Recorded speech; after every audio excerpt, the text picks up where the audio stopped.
dazzles and you look at talent and say, wow, I wish I could be like that. And yet you find that excellence is not about talent alone. In fact, a major part of excellence has nothing to do with talent. And in course of time, once you go beyond a certain level, ability or talent is the most useless virtue to possess. It's what you do with that talent that matters. And that's why he used a word, Mukesh used a word that I love, attitude. Beyond a point, it is attitude that counts for far more than talent. Because talent breeds an ego. And talent never solves problems beyond a point. And I was fascinated by something that Sandy Gordon said when we were doing a program together. Because I had seen a lot of young cricketers, extremely talented, who the moment they faced a roadblock did not know what to do. Because they had never had to struggle to succeed.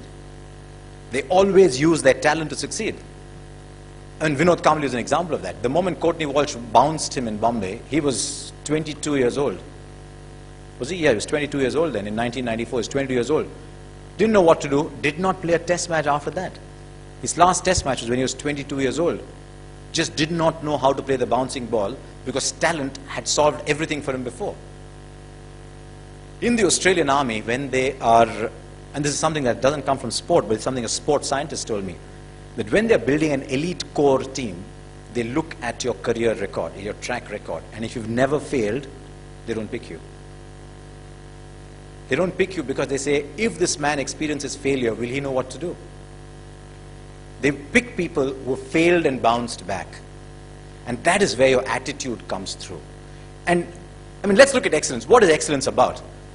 It's about being in the top 10% in your profession.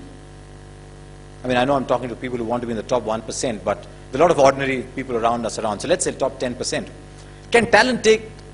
Is talent important when you get to be in the top 10%?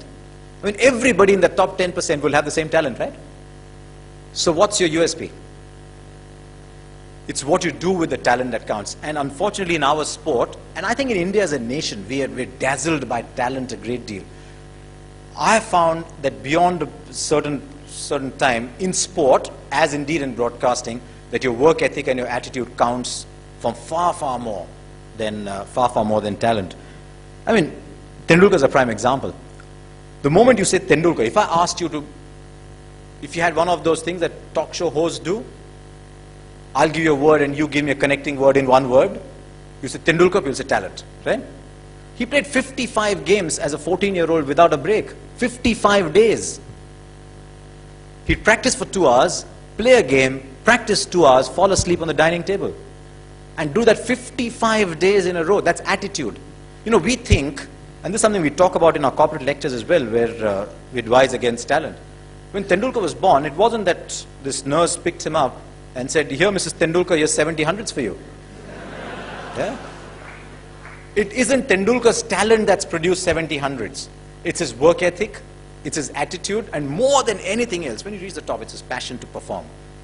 And that counts for far more. The attitude and the passion counts for far more than ability.